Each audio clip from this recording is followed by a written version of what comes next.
Transitional housing provides essential support to vulnerable populations like disabled veterans, women fleeing from domestic violence, youth who are aging out of foster care. But like any housing option, it has its advantages and challenges. So whether you're considering it for yourself or you want to provide this type of housing, I've got you covered. Welcome to Live for Free, where we transform lives. And in today's episode, we're going to discuss my favorite topic, transitional housing, and I'm going to break down the pros and cons of actually living in one. Now, you probably saw my episode talking about boarding houses, and I want to make sure that we create the differences because there are some pros and cons that are similar. So I will work on sharing specifically how they are unique because they are different. So if you're considering living in a transitional housing facility, because obviously I mentioned before, I lived in a boarding house. I've never lived in a transitional housing facility, but there are clearly some differences. So the biggest pro of living in a transitional housing facility, if this is something you want for yourself or a loved one that you have, it is truly going to provide the support that an individual will need to be able to access services, not just one or two, but a variety of services that's going to meet what they need, especially if they need job training or they need counseling or an educational program. These are specific things that they can get in this experience. So that supportive environment is everything. That is the largest pro for why someone should consider transitional housing over just simply staying in a boarding house, because you don't get any services. Another plus is it's creating a structured path for them to have independence where a boarding house doesn't. There's no structure. This truly will allow them to get to the independence that they need to be able to get the results they want. And it starts with an action plan. Like if you do not have a plan in place, and typically when individuals enter this type of housing, they sit down and they go through everything just to make sure you are getting the things that you want to get from that experience. Now I'll say this too, because at the end of the day, it's not about what that case manager, what that property manager, what that program coordinator creates. It's not what they want. It's what that individual wants. And whatever that individual needs, and they walk down that path with them to find out what their needs are so that they can be independent. And it's what they need for themselves. So I always tell people, when you're in this space, it's not about you. It's not about you. It's about your client. It's about that individual who is going to have that experience, creating a structured program with some clear goals and milestones that meets their needs and helping them work through that, because sometimes they don't know what they need. So being able to help them walk down that path and being the support that they need until they have it, that's what you want to create. It reminds me of a story where we had a guy and this is not in our transitional housing facility, but it ultimately led to that. He came in where he came in. He had some major issues that he was dealing with. He had been on the streets for 10 plus years. Imagine how that impacts you, to be on the streets that long and learning how to adapt in that environment. So when you have them come into your housing, you have a pre-thought of what to expect when they come and what they should do. It's not about what you want for them. You have to have the patience to work with individuals like that. So if you're considering this type of space and you want to advance and get into a space where you can be independent, this is the best place to be because you get that support. And when you're ready for things, they're there to catch you and help you. And that's what we did for the gentleman who was with us, and to see the height of where he grew and is continuing to grow. Those are the type of things you want to create. So individuals looking for a structured path for independence, you can get that in this type of housing. Now, when we're talking about results and outcomes, That's the piece that you want to be able to achieve, is to be able to create some long-term outcomes for individuals. And this is what an individual can get. If you really want to have an outcome that is going to last, transitional housing will provide that for you. If you are looking for specific skills that you can hone in on as it relates to securing and maintaining employment, that can happen in a transitional housing facility. And even if it's just simply having improved mental health, people are going through mental illness at the highest marks right now that we've seen, just because of things happening in our society. You've got people losing jobs, you've got people losing homes, you've got COVID. All of these things impact your mental health. So being able to have improved mental health as a result of going into transitional housing is critical. So being able to get some improved outcomes is what you definitely will get being in a transitional housing facility.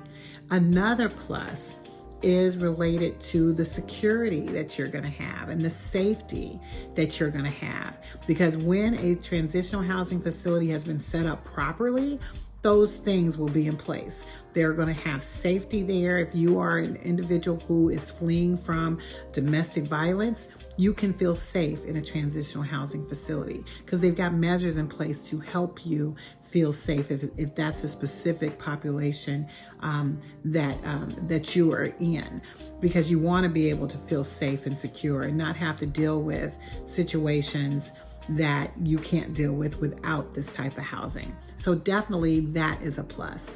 Another pro is just simply having a community of people and peers who are there with you while you are in this state that you're in. Many of us are dealing with so many things. And when you have people there who are supporting you, like if you're dealing with, wanting to stay in recovery, a recovery program could serve you because it will allow for you to have people with like experiences that can come in and be that support for you and help you as you're going through your journey and some of your travails in that space. So having that sense of community is important, and that is established in that transitional housing facility. So you want to make sure that you can find a place that will give you that and will give you that mutual encouragement and understanding. And as I mentioned before, as it relates to case management, having a comprehensive plan that meets your needs from professionals who are trained in this space, who can help you. They'll develop a plan, an individualized plan just for you so you can achieve your goals and be able to get the support and guidance that you need. That is what's critical when you go into a transitional housing facility that has been set up properly.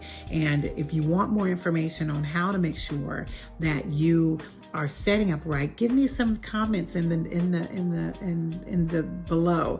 Give me some comments so I can respond to you. Have a conversation with me. Those are the type of things I get geeked about, in making sure that you are either getting your needs met and directing you in the right place that's going to get that for you. And then having access to resources. I will tell you, being with individuals in this space, it is a wealth of resources, even if it's not so much financial, because they'll tap you into the places where you can go to get the help that you need financially. So when you are on that path for independence and you are ready to get into your own permanent housing, they can direct you and have funding available for you in that area. But this is even beyond that. You're able to tap into healthcare like you never have before, or education, or even employment opportunities. All of that is available to you in a transitional housing facility. So those are the type of things that you want to make sure that if you're interested in getting into this space or putting someone that you love in this space, those are some major pros that you can tack into that will help you get there. Now, we're going to talk about the cons, because as there are pros, there are also cons. But before we do that, if you've not subscribed yet, click the subscription and subscribe button at the top, and be sure to hit the notification button so as new videos come out, you'll be the first to get them. Now, as we look at the cons, this here I will say, having that operational cost is high. Like, that is the biggest cost related. Now, is finding those resources so that you can be able to get in, because those resources aren't always available. So being able to know that the cost of transitional housing, you might have to supplement. And I've seen that happen where you don't have funding fully and you have to contribute. And then if you don't have resources, that's really hard. So being able to know going into this, it does cost to be able to be in a facility like this that's providing care and providing individuals with skills to be able to give you what you need. That is definitely a con. But also another con is limited capacity. Having the ability to be able to get that resource, because it's not a lot of them. It's not a lot of availability. That's why we're finding individuals who are on the streets because they cannot get what they need, because it's limited. We don't have a lot of providers anymore providing this type of housing. That's why we're bottlenecked. I honestly will say we're bottlenecked in the shelters, in our emergency shelters. Emergency shelters aren't meant to be permanent housing, nor are they meant to be transitional housing. They are what they're supposed to be. They're supposed to come in off of the streets, get that emergency shelter, get some things in place, and get you either into a transitional housing facility so you can be in transition or into permanent housing. But we're bottlenecked because of both of those. We don't have a lot of transitional housing, and we don't have a lot of permanent housing or affordable housing. So we're bottlenecked. So being able to find those resources is very limited. So knowing that in the gate, if this is a space that you're either looking for your loved ones, you want to make sure you're tapping into the places that know where these places are. And the best place to do that is with your local community continuum of care. When you have a local continuum of care, and every county has one, you should be able to identify the resources that you need, the housing that you need, even though it is limited. So you definitely want to keep that in mind. Now, as we look at the fact that it is short term, because it is not meant to stay permanently.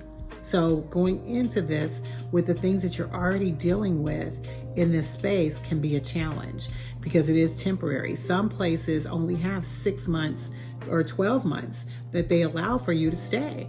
So now, I hate to say, but it causes you to be in trauma. You're stressing over, I'm in a program and immediately going to get out. Like, those are the things that you have to consider when getting into this space. It is clearly a con. And I will say too, a lot of people, unfortunately, there's a stigma, there's a misconception about transitional housing that's out there. And that is a con, especially if you're out and about and talking about where you're going to live and you are in transitional housing, so seeing that or having your family know that you're there. Those are the thoughts that are in your mind as it relates to even who you are as a person. Not everyone who comes into a transitional housing facility is dealing with the same stuff. They're dealing with different things. We're all going through something, but some people have higher levels of what they're dealing with. So no matter where you are on that spectrum, your self-esteem is impacted. You're impacted in how you see yourself.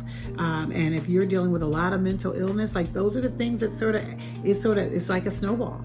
Like, you can truly see people being impacted and the things that they end up doing as a result of their self-esteem. So getting to a place where you can deal with that. I mean, because there is a stigma associated with transitional housing, and you have to figure out, what's more important to you, getting into housing or how you're viewed, because you have to have a place like that. But those are the things in transitional housing that they help you work through too, because it's just a moment, it's just a season, it's a transition. It's a transition period that you have to be in for this moment until you can be able to get to a place when you're in something that's more permanent.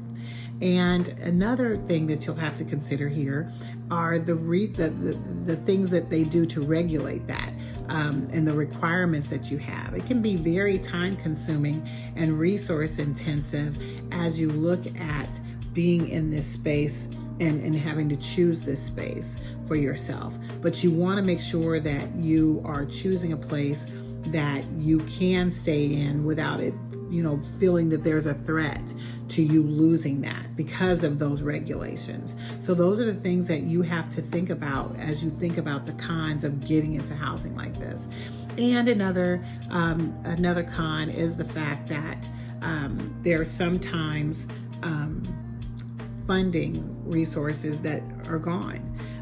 When those resources go, then now that thought and the stress, the trauma associated with that housing, you have to deal with that. There's a possibility for that as well. So as you're dealing with being in this space of being in transition, unfortunately, you have to always be on guard.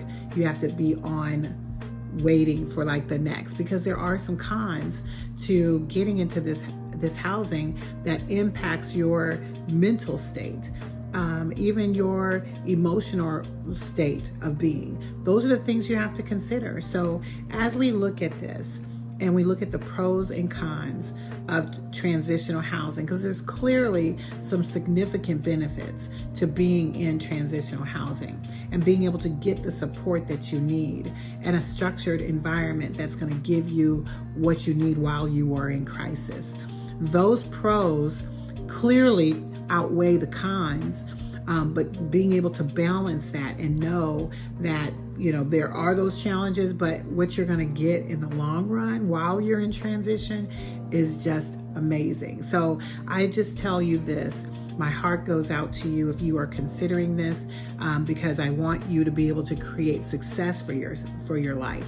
This is what this is all about, is making sure that while you're in transition, you get what you need. So I want to encourage you to get the support that you need from the individuals who are providing you this type of housing. Tap into the resources that are available to you if you are considering this type of housing for yourself or for a loved one, and then move to that next phase of where you're going. Because truly, this is just a season. It's not permanent.